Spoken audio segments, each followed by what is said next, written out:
ବାହାଘର କରିବାକୁ ଯାଇ ମଣିଷ ଯୋଉ ଡହଗଟ ହେଲାଣି ହେ ଭଗବାନ କୋଉ ଘର ଛୁଆ ମୁଁ କଣ ହେଲିଣି।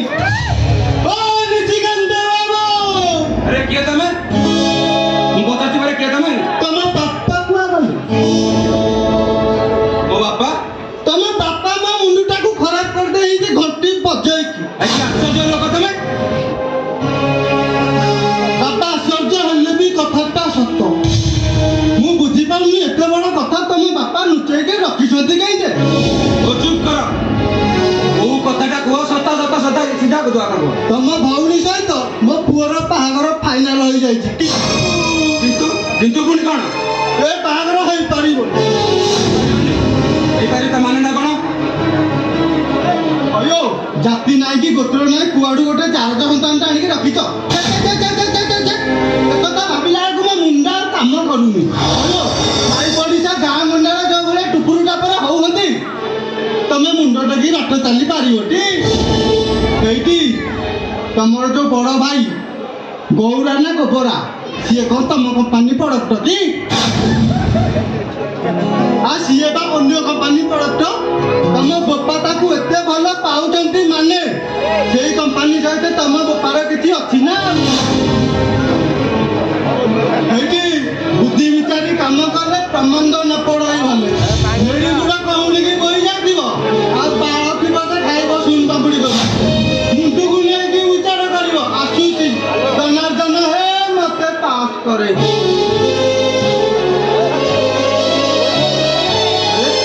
ମର୍ଦ୍ଦେଶ୍ୱର ଅଙ୍କଲ ଯାହା କହିଲେ କଣ ସତ କଥା? ନା ମୋର କେବେ ବି ବିଶ୍ୱାସ ହଉନି। ମୋର କେବେ ବି ବିଶ୍ୱାସ ହଉନି ବାପା ଆମକୁ ଏତେ କଥା ଲୁଚେଇ ଥିବେ। ଏତେ କଥା ଲୁଚେଇ ରଖିଲେ କେମିତି? ନା ମୋତେ ଜମା ବି ବିଶ୍ୱାସ ହଉନି। ମୋତେ କେବେ ବି ବିଶ୍ୱାସ ହଉନି ବାପା ଏତେ ବଡ଼ କଥା ଲୁଚେଇ ରଖିଥିବେ। ଭାଇ ଆରେ ବାପା କାହିଁ କଥାଟା ଲୁଚେଇବେ? ତୁ ତ ତୋ ଡ୍ୟୁଟିରେ ବ୍ୟସ୍ତ ରହୁଛୁ। କେତେବେଳେ ଯାଉଛୁ କେତେବେଳେ ଆସୁଛୁ କିଛି ଠିକ୍ ଠିକଣା ନାହିଁ। ବାପା ତୋତେ ନିଶ୍ଚୟ କହିବେ। ତା ଛଡ଼ା ଭାଇ ପ୍ରସ୍ତାବଟା ବହୁତ ଭଲ। ଆରେ ଭଲ ପ୍ରସ୍ତାବଟା ହେଲେ କ'ଣ କଲ ମୋର? ସବୁ ଟଙ୍କା ମୁଁ ଖର୍ଚ୍ଚ କରିବି, ମୁଁ ଗୋଟେ ଟଙ୍କା ବି ଦେଇପାରିବିନି ବାପା। ଭାଇ ନାଇଁ ତ ତୁ ବଡ଼ ଆରେ ତୁ ବଡ଼ ଚାକିରି କରିଛୁ ଅଧିକ ଦରମା ପାଉଛୁ। ମୁଁ ଯେତିକି ଦରମା ପାଉଛି ଘର ଖର୍ଚ୍ଚକୁ ନିଅଣ୍ଟ। ଆରେ ତୁ ଖର୍ଚ୍ଚ କରିବୁ ତ କରିବ କିଏ? ଆରେ ଭାଇ ହେଲେ ବି ତମେ ମାନେ ବି ଭାଇ। ଆମେ ତିନି ଭାଇ ମାନେ ଭାଗ ବାଣ୍ଟି ଦେବା। ଯେତିକି ଭାଗ ପଡ଼େ ମୁଁ ଯାଇଦେବି ଭାଗ। ଏମିତି କହନା ଭାଇ। ଏ ଭାଇ ଆମେ ପରା ଗୋଟେ ମା ପେଟରୁ ଜନ୍ମ ହେଇଛେ। ଆମେ ପରା ଗୋଟିଏ ଫୁଲର ଦୁଇଟି ପାଖୁଡ଼ା, ଗୋଟିଏ ନଦୀର ଦୁଇଟି ଧାରା। ତା ଛଡ଼ା ଗୋଟିଏ ବୋଲି ଭଉଣୀ ଆମର। ତା ବାହାଘରକୁ ଆମେ ଭାଗ ଦେବୁ ଭାଗ। ତାହେଲେ ଗୋଟେ କାମ କର, ତମ ଦୁଇ ଜଣଙ୍କର ସମ୍ପତ୍ତି ମୋ ନାଁରେ କରିଦିଅ। ସାବାସ୍ ସାବାସ୍ ପୁଲିସ ଅଫିସର ପୁଅ ମୋର। ତୁ ତ ଏଡ଼େ ସ୍ୱାର୍ଥପର। ଆରେ ଆଗରୁ ଯଦି ଜାଣିଥାନ୍ତି ତୋତେ ଟଙ୍କା ଖର୍ଚ୍ଚ କରି ପୋଲିସ ଅଫିସର ବନେଇ ନଥାନ୍ତି। ଆରେ ଆଜି ଡେଣା ଲାଗିଗଲା ଉଡ଼ା ଶିଖିଗଲୁ। ଆଉ ସେ ପୁରୁଣା ବସା ଥୁଣ୍ଟା ବରଗଛ କଥା ମନେ ରଖିବୁ କେମିତି? ଆରେ ଏମିତି କଥା ତୁ ନ କହିବୁ କେମିତି? ତମେ ମତେ କହିବା ପାଇଁ ବାଧ୍ୟ କରୁଛ।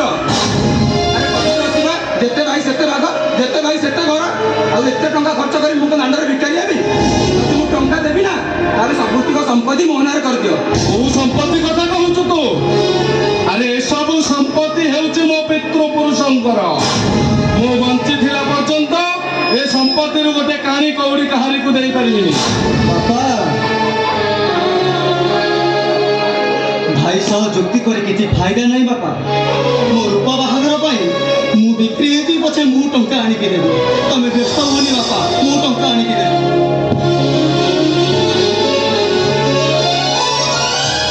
ବାବା ବାହାରେ ଥାଇ ମୁଁ ସବୁ ଶୁଣିଛି। ଆରେ ସମ୍ବିତ, ଆରେ ଆମର ସମ୍ପତ୍ତି କ'ଣ ହବ?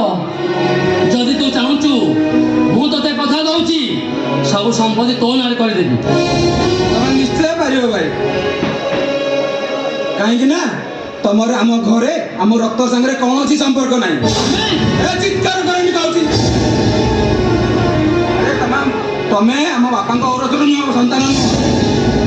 ତମକୁ ଆମ ବାପା ରାସ୍ତା କଡ଼ୁ ଉଠେଇ ଆଣିଥିଲେ। ବାପା ଏ କଥା କ'ଣ ସତ? ସତରେ କ'ଣ ମୁଁ ତମ ରକ୍ତର ନାଇଁ ରେ ଗୌର, ସେ ମିଛ କହୁଛି। ତୁ ମୋରି ପୁଅ। ତେବେ ମୋ ମୁଣ୍ଡରେ ହାତ ରଖି କୁହ ବାପା, ସତରେ କଣ ମୁଁ ତମ ପୁଅ? କୁହ ବାପା, ମୋ ମୁଣ୍ଡରେ ହାତ ରଖି କୁହ। ନା ମୁଁ ପାରିବିନି। କାହିଁକି ପାରିବେନି? ଓହୋ, ବନ୍ଦ କର ସେ ଡ୍ରାମା। ମୁଁ କହୁଛି ପରା, ଏତେ କଥା କଣ କହୁଛ? ହାଁ? ଶୁଣ ଭାଇ, ଏତିକି ମନେ ରଖିଥାଅ, ମୁଁ ଗୋଟେ ଟଙ୍କା ବି ବାହାଘର ପାଇଁ ଦେଇପାରିବିନି।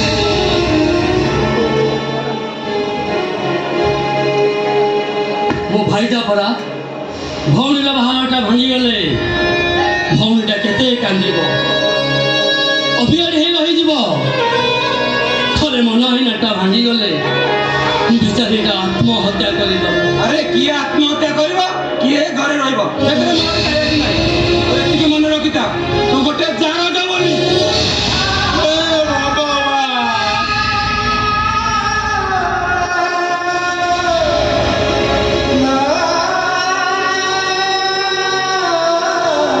କାହିଁକି କାହିଁକି ବାପା ସେ ପାଉଁଶ ତଳ ନିଆଁଟାକୁ ସାଇତି ରଖିଥିଲ?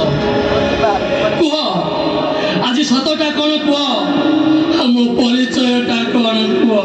ହେ ଗୌର,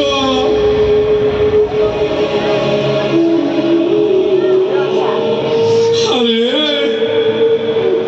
ସତଟା ଜାଣିବା ପୂର୍ବରୁ ତୁ କଣ ଚାହୁଁଛୁ ତୋ ବାପାଟା ମରିଯାଉ? ସେମିତି କଣ ବାପା, ଆମେ ସେମିତି କଣ? ମୋ ବାପା ମୋ ପାଇଁ ସ୍ୱର୍ଗ,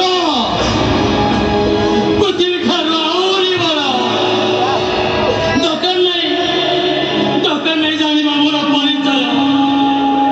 ସବୁ କରିବି ମୋ ବାପାଙ୍କ ପାଖରେ ମୁଁ ନିହାତି ଯାଉଥାଏ।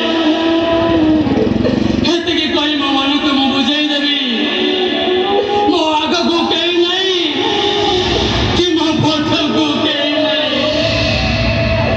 ମୁଁ ଏକା ଗୌର, ନୁହେଁ କାଳ।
ସମ୍ବିତ ଯେମିତି ଟଙ୍କା ପାଇଁ ଜିଦ୍ ଧରି ବସିଲା, ତୁ ତୋ ଭଉଣୀର ବାହାଘର କରିବା ପାଇଁ ଏ ଗାଁ ଛାଡ଼ି ସହରକୁ ଚାଲିଯା। ଆଉ ଯେଉଁଦିନ ଟଙ୍କା ରୋଜଗାର କରି ଆସିବୁ, ତୋ ଭଉଣୀର ବାହାଘର କରିବୁ।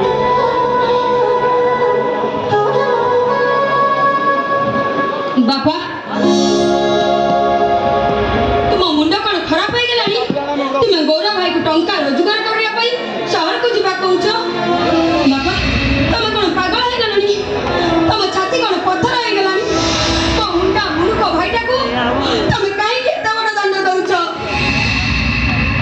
ଜାଣିଛି ବାପା ତମେ ମତେ ଘୃଣା କରି ତମ ପାଖରୁ ଦୂରେଇ ଦେବାକୁ ଚାହୁଁଛ।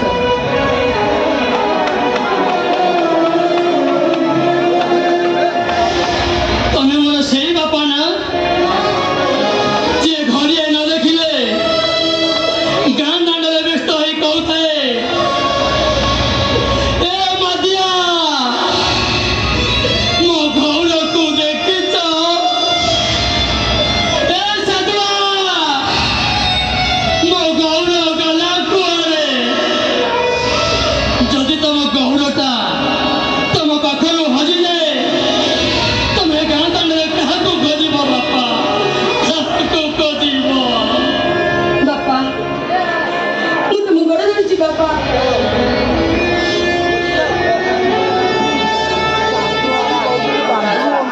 আমি গোড়া বাইতে দিবাকে পড়বি বাপা।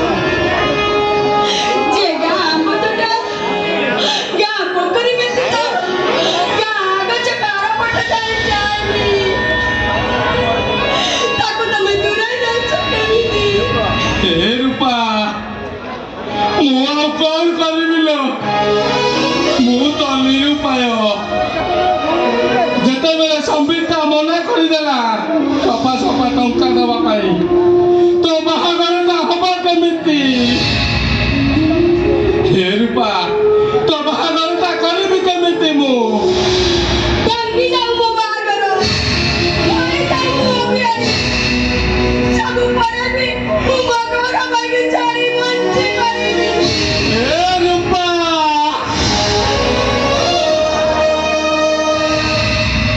ସତ କହିଲେ ବାପା, ଇଏ କଣ ତୁମ ଉଦର ବାଟ? ଇଏ କଣ ତୁମ ଅନ୍ତରର କଥା? ଗୌର ଭାଇ ସହରକୁ ଚାଲି ଯାଉ। ହଲୋ ରୂପା ଏ ହେଉଛି ମୋ ହୃଦୟର ବାଚା। ଏ ହେଉଛି ମୋ ଅନ୍ତରର କଥା। ମୋ ଛାତିକୁ ପଥର କରି ମୁଁ ସବୁ ସହି ନେବି। ହେ ଗୌର, ହେ ଗୌର, ଆ ମୋ ପାଖକୁ ଆ। ହେ ଗୌର ବାପା ମୁଁ ଆଜି ତୋ ବାପା କହୁଛି ଯେ ତୋ ଭଉଣୀର ବାହାଘର କରିବା ପାଇଁ ତୁ ଏ ଗାଁ ଛାଡ଼ି ସହରକୁ ଚାଲି ଯା।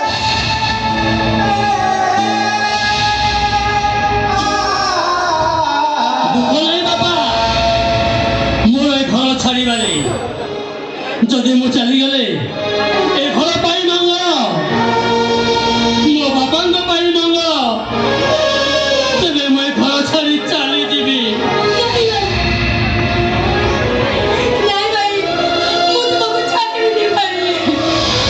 ଏ ରୂପା ତୁ କହିଲୁ ସେଦିନ ରାତି ପାଇଥିଲେ ରାମଚନ୍ଦ୍ର ରାଜା ହୋଇଥାନ୍ତେ, କିନ୍ତୁ ପିତାଙ୍କର ପଦିଏ କଥାରେ 14 ବର୍ଷ ବନବାସ କରିଥିଲେ। ଆଉ ଆଜି ମୋ ଭଉଣୀ ପାଇଁ ମୋ ବାପାଙ୍କର ସତ୍ୟ ରକ୍ଷା ମୁଁ କରିପାରିବିନି? ମୋ ସୁନା ଭଉଣୀଟା ପରା, ତୁ ଜମା କାନ୍ଦନା। ଆଲୋ ମୁଁ ଫେରି ଆସିବିନି। ଯା ମୋ ଜିନିଷ ପତ୍ର ନେଇ ଆ, ଯା ପରା କହୁଛି। ହେ ଗୌର ବାପା ସମସ୍ତେ କୁହନ୍ତି